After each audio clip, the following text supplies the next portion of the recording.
começar a gravar. Tá.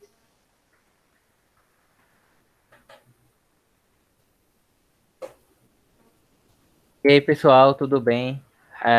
Meu nome é Lucas e os integrantes do nosso grupo é Evelyn Vitória Lima e Jailson Lacerda, e a gente vai falar sobre indústria e serviços. Bem, para iniciar essa conversa, a gente vai trazer temas que vai atravessar essa indústria e serviços do Nordeste, né, que vai tratar questões sobre desenvolvimento, mão de obra, concentração e desconcentração, e tradição e tecnologia. Apesar de ser de forma a gente vai trazer de forma independente, né, que a gente vai tratar, eles são interligados. E aí a forma independente vai ser em questão de analítica, né? A gente vai analisar separadamente de forma analítica, porém são temas interligados. Então, de início, a gente vai trazer um panorama do contexto histórico acerca das indústrias e dos serviços mais tradicionais aqui do Nordeste, e no decorrer do desenvolvimento desses temas, a gente vai trazer também algumas indústrias e serviços que são mais atuais e que estão também em crescimento. Bom, com esse contexto histórico, a gente vai iniciar falando da forte presença da agroindústria do açúcar no início do século XX. A economia nordestina já apresentava um desenvolvimento inicial da indústria têxtil algodoeira também nos estados da Bahia e de Pernambuco. Esses dois subsetores tipificaram o desenvolvimento regional praticamente até o início dos anos 50. Até o início dos anos 30, quando os principais estados consumidores do açúcar nordestino localizados no Sudeste se tornaram autossuficientes, né, na produção do algodão e do açúcar, passaram, logo no pós-guerra, a se orientar para o mercado nacional. Então, já sob controle do Estado, com a criação do Instituto do Álcool e do Açúcar em 1933, o mercado nacional de açúcar foi aos poucos ocupado pela produção nos estados de São Paulo, Minas e do Rio. Os produtores nordestinos, uma posição secundária, não restou outra alternativa a não ser o mercado externo.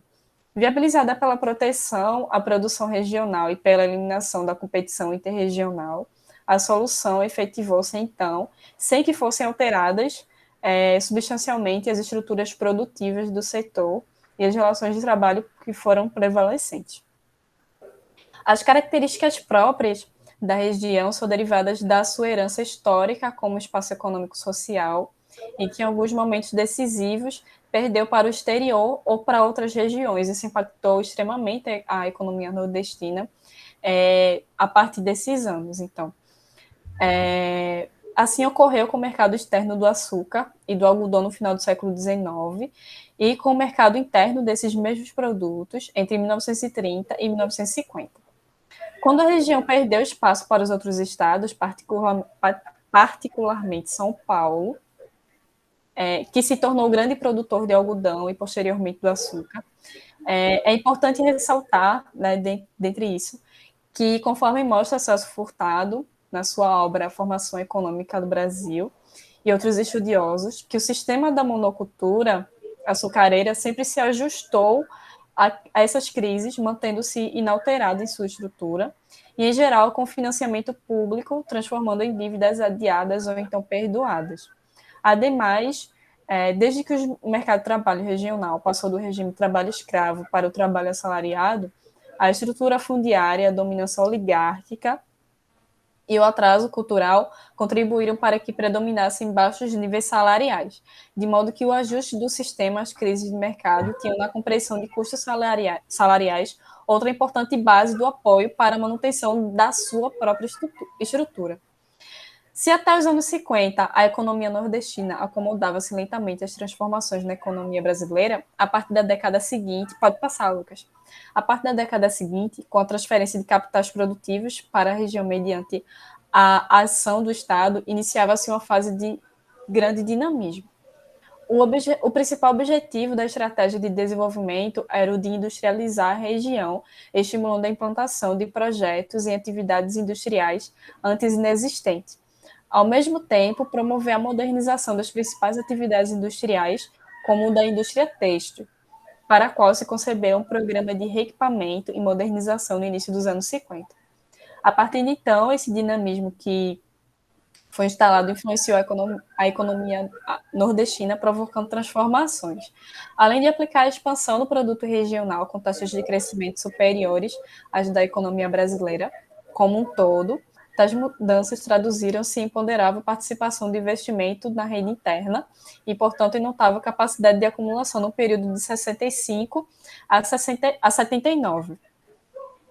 Também alteraram a estrutura produtiva, introduziram novos processos de trabalho que trouxeram de um lado a redução da demanda de mão de obra em determinados subsetores da indústria têxtil e de outro a expansão dessa mesma demanda em decorrência dos investimentos em atividades industriais, que eram também anteriormente inexistentes. Né?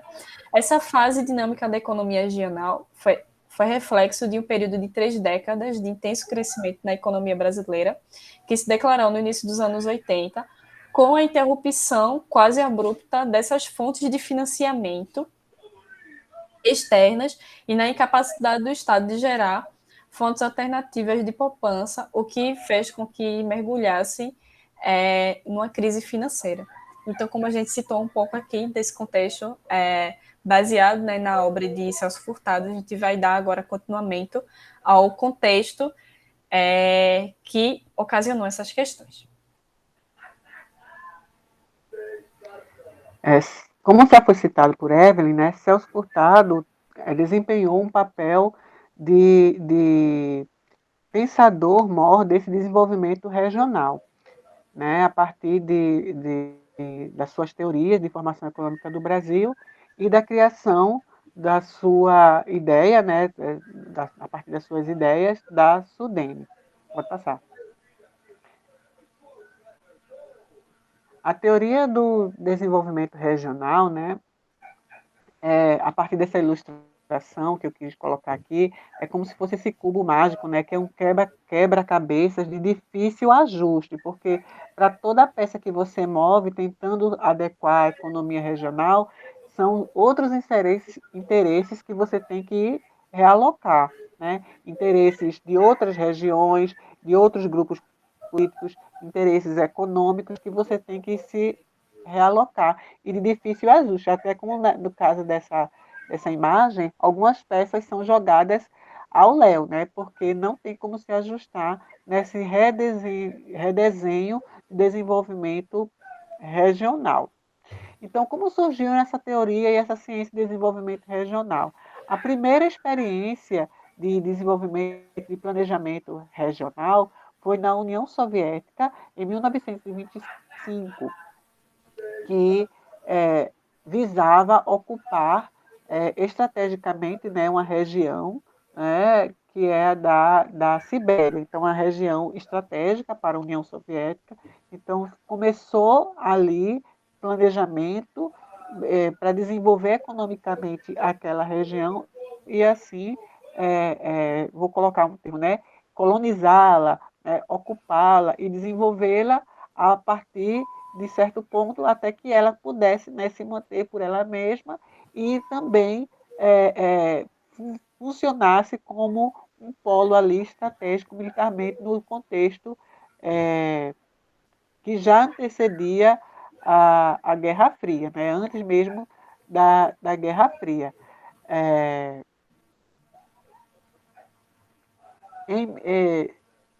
Isso da União Soviética, mas claro que eu estou falando que os primeiros estudos antecedem até a União Soviética. Foi em 1925, mas a União Soviética não existia em 25, tá?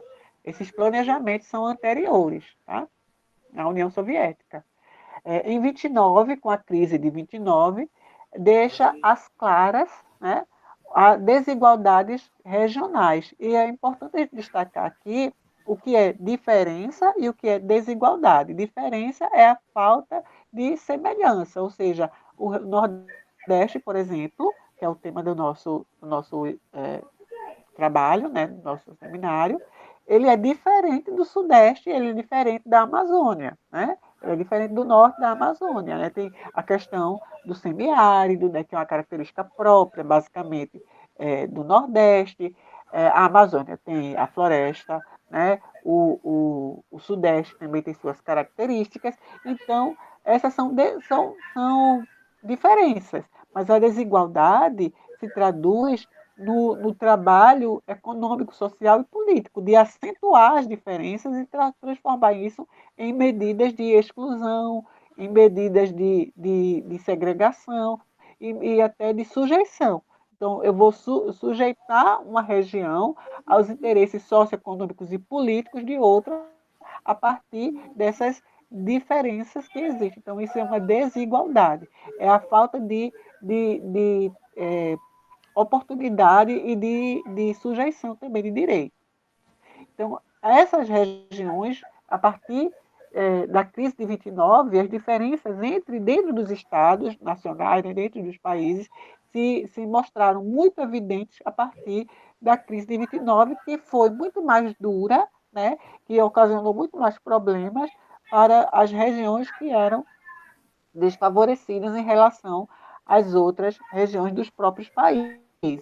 Em 1933, foi criada a TVA, ou Tennessee Valley Authority, que é no Vale do Tennessee, que juntava nos Estados Unidos 6 estados que tinham uma série, né, de empreendimentos para desenvolvimento dessa área do Vale do Tennessee, entre eles a questão da energia, de irrigação, entre outras atividades para essa região do Vale do Tennessee. E em 1950, a Cassa del Mezzogiorno, na Itália, atua na industrialização do sul do país, que havia um descompasso muito grande entre o sul da Itália, muito pouco industrializado, em relação ao norte. Então, havia uma concentração econômica muito forte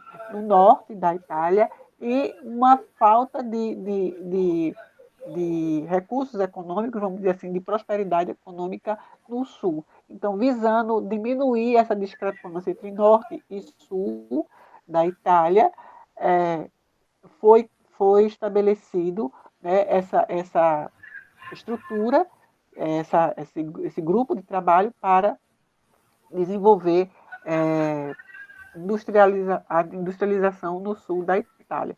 E esse contexto teórico, né, e de ações também possibilitou, pode passar Lucas, a Celso Furtado criar, a partir da sua tese em 1948, né, de doutorado em Sorbonne, e de sua atuação de 1949 a 1957 no Conselho para o Desenvolvimento da América, Conselho Econômico para a América Latina e Caribe, né, que é a CEPAL da ONU. Eles trabalhou na CEPAL e pensou o desenvolvimento regional e consubstanciou esse desenvolvimento regional, principalmente, notadamente, para o Nordeste, que ele via a discrepância enorme entre o desenvolvimento econômico e social do Nordeste em relação ao Sul e Sudeste. Ele criou a Superintendência para o Desenvolvimento do Nordeste. Ele entendia que esse desenvolvimento, desculpa, eu estou resfriado, esse desenvolvimento não era uma etapa necessária, como os intelectuais da época colocavam, que o subdesenvolvimento era uma etapa necessária para o desenvolvimento. É como se fosse um degrau a ser vencido, a ser galgado esse degrau para o desenvolvimento. E ele entendia que não, que esse subdesenvolvimento, como Evelyn bem colocou no início, é o resultado de todo um processo histórico, político, social e estrutural, que vem se desenvolvendo há décadas, no caso do Nordeste, há séculos, né? E de uma estrutura e de uma questão política também.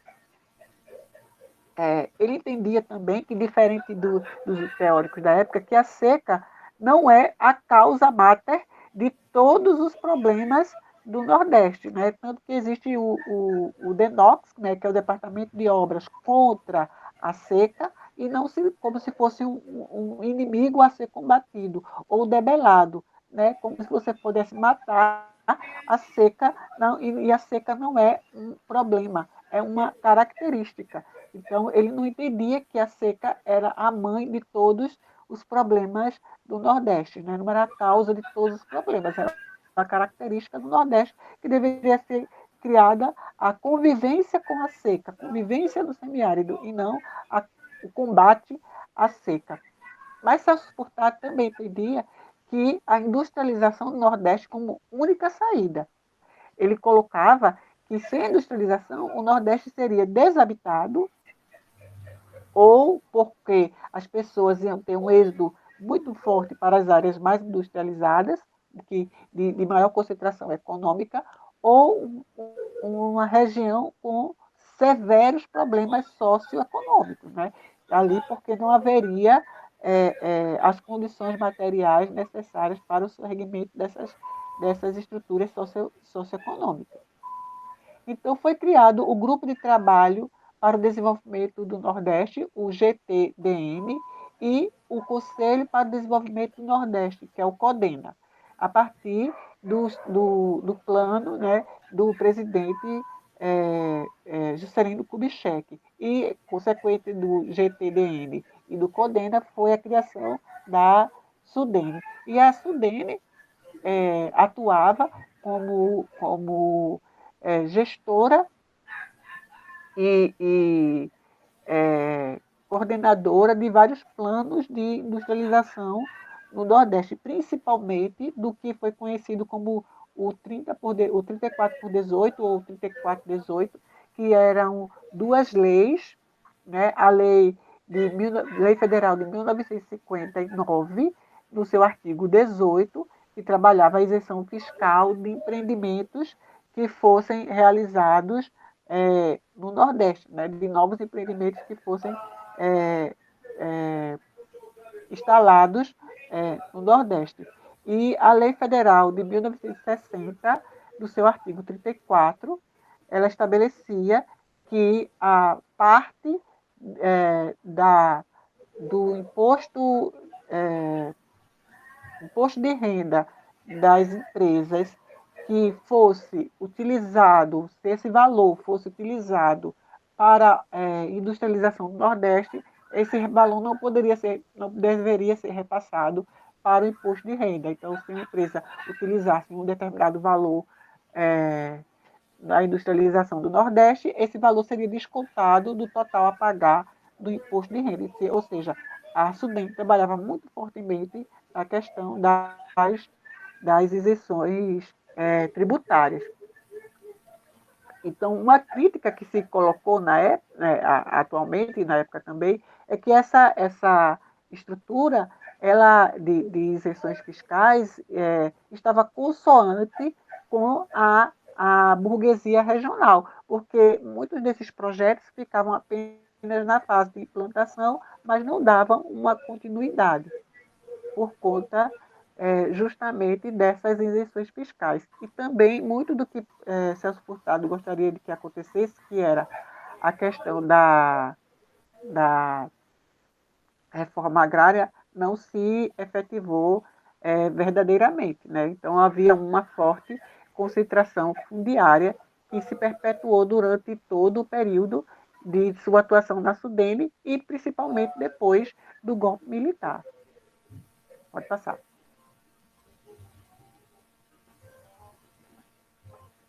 Então, já na época de 1964, às vésperas do golpe, já havia uma crítica ferrenha à atuação de Celso Furtado, tanto que essa aí é uma manchete do jornal Cruzeiro, de 64, que eu retirei, né, do próprio site do Instituto Celso Furtado, onde já dava assim, sinal vermelho, Nordeste, sinal vermelho, ou seja, sinal vermelho é uma referência ao comunismo, e eles criticavam a ação de Celso Furtado como presidente lá na SUDENE e tal, superintendente na SUDENE, e da atuação da SUDENE para o desenvolvimento do Nordeste. Então, ele encravava, bem diferente dos dias atuais, né, uma verdade, né, que havia o desenvolvimento do Nordeste, a industrialização, mas eles encravavam essa série de fake news que ali, na verdade, era um plano comunista, era essas teorias de conspiração comunista, né, e que minava realmente a atuação da SUDENE e também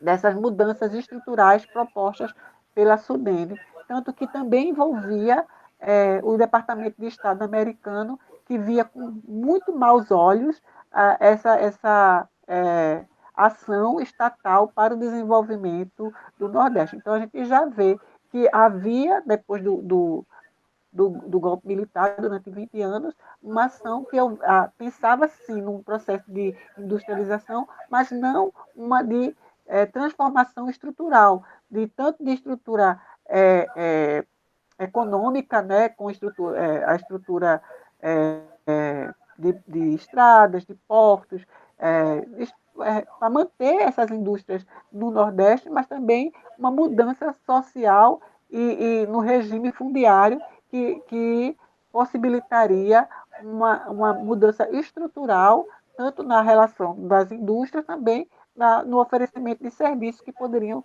ser gerados com esse alargamento da fronteira econômica do Nordeste. Pronto. Com base na explicação dos nossos colegas, vocês puderam observar a questão da desigualdade regional, né? E por que não falar sobre mão de obra e a questão da migração, né? Migração interregional. O que move essas pessoas nordestinas a ir para outras regiões do país é justamente a questão socioeconômica, né? Como vimos, o Nordeste ele perdeu sua posição estratégica em relação ao processo canavieiro, ao processo da produção do algodão e também tem a questão da pecuária lá no semiárido. A população passa a migrar, se deslocar espacialmente para outras regiões do país, né? E vai seguir esse fluxo dos ciclos econômicos, né? Nessa imagem à esquerda, vocês podem observar justamente a figura do nordestino, né? Claro que bastante estereotipada, isso a gente já desconstruiu durante a aula, mas eu coloquei essa imagem justamente porque ele mostra um quadro, um resumo, né, de como essa mão de obra nordestina que sai em busca de melhores condições de vida, conseguir um emprego, conseguir maiores salários, vai para participar dessa construção do Brasil.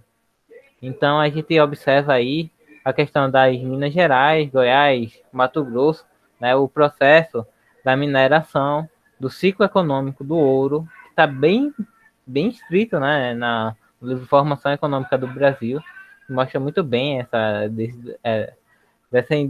dessa produção econômica, do seu auge ao seu declínio. Vemos aí também o Centro-Oeste, construção de Brasília.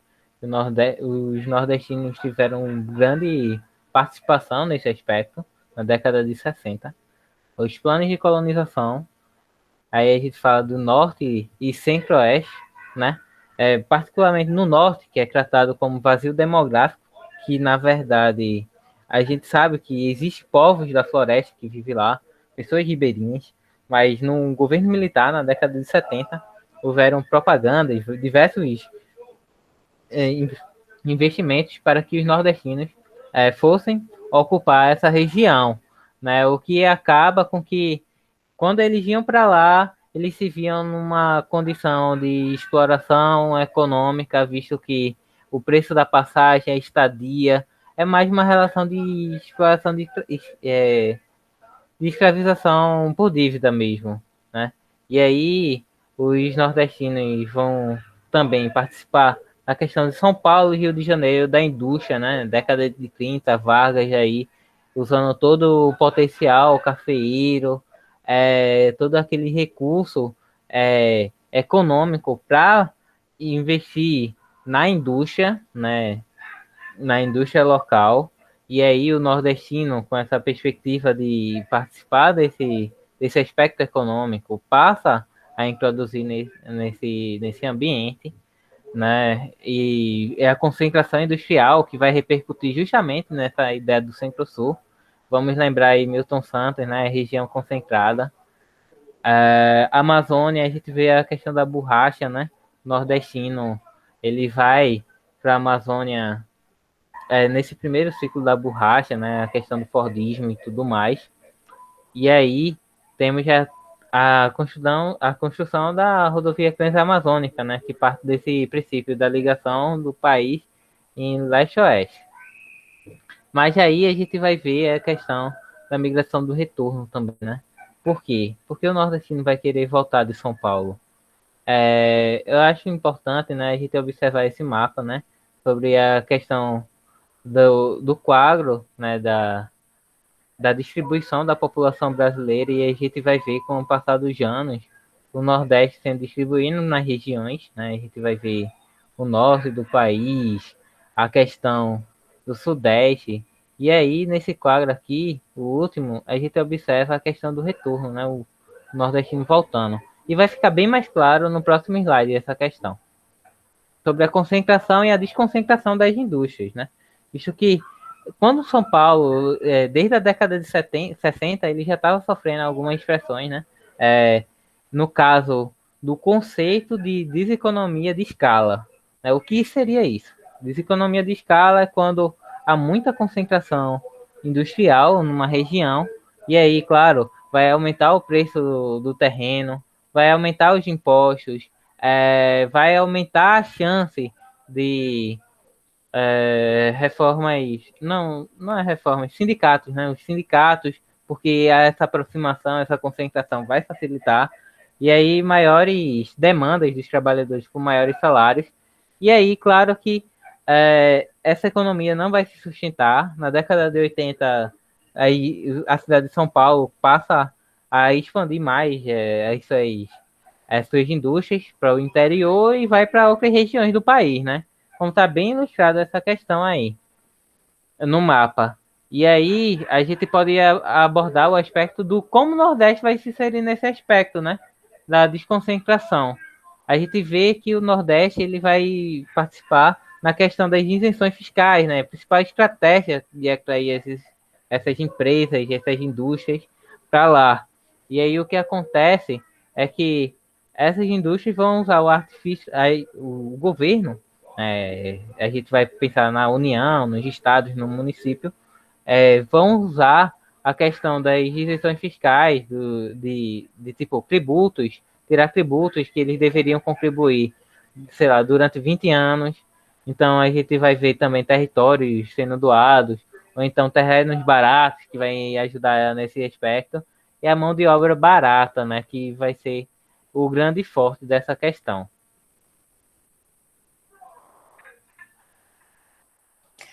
Então, diante de todos esses contextos que meus colegas apresentaram agora, a gente vai falar um pouco das projeções atuais e futuras em detrimento da tecnologia, porque o Nordeste vem se tornando ultimamente tecnopólico mesmo, na concentração de atrativo para esses cérebros, essas pessoas que estão formadas no setor da tecnologia.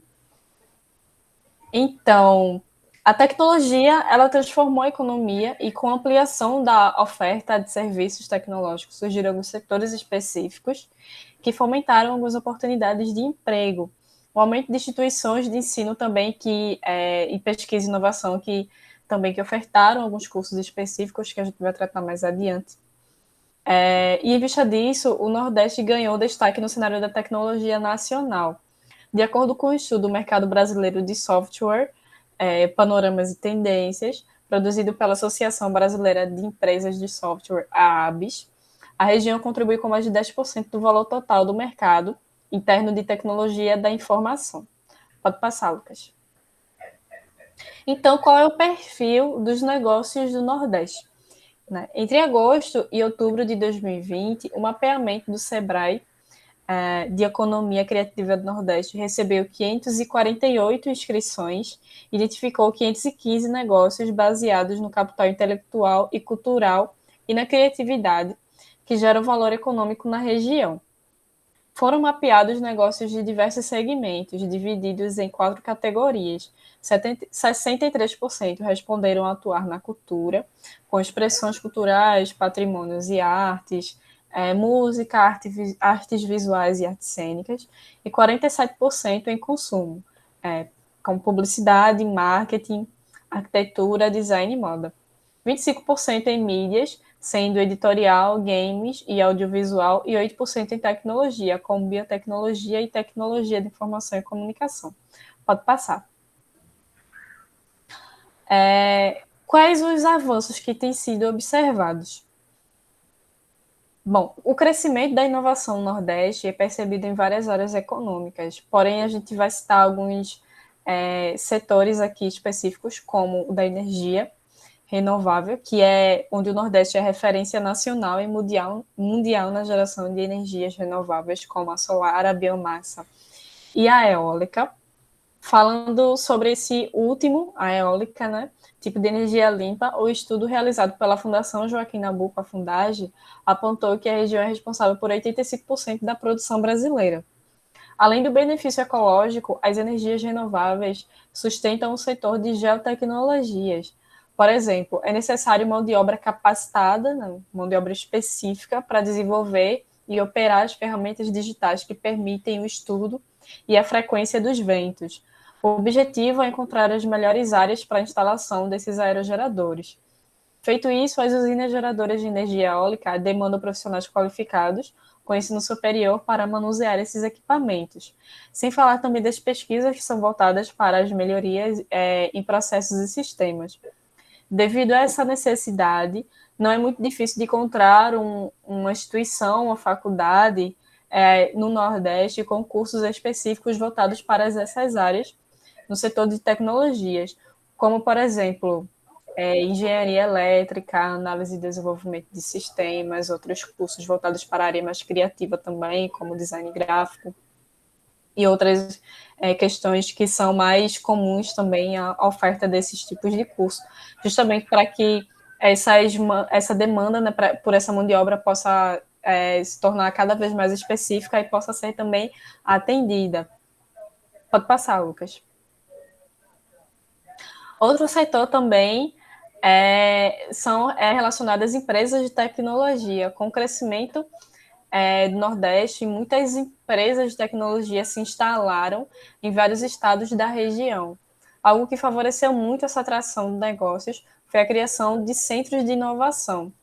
Um artigo que foi apontado pelo portal UOL citou o Hub Tecnológico de Pernambuco, que engloba o Porto Digital, o Centro de Informática da Universidade Federal de Pernambuco, o Laboratório de Inovação do Ministério Público e também o César, que faz parte do Porto Digital, numa parceria, que é o Centro de Estudos e Sistemas Avançados do Recife.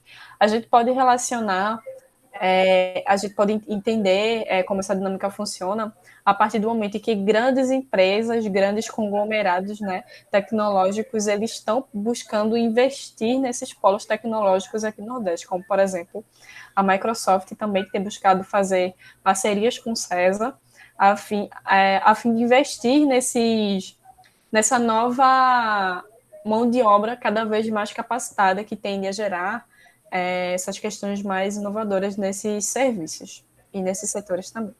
Meus colegas querem acrescentar algo? É importante a gente ver, né, que dentro dessa questão da inovação, há muita formação técnica, né, aqui em Pernambuco. Se a gente pensar na questão do Porto Digital mesmo, né, a gente pode pensar no Instituto Federal, na preparação técnica mesmo para essas empresas, né, na questão da eletricidade, né.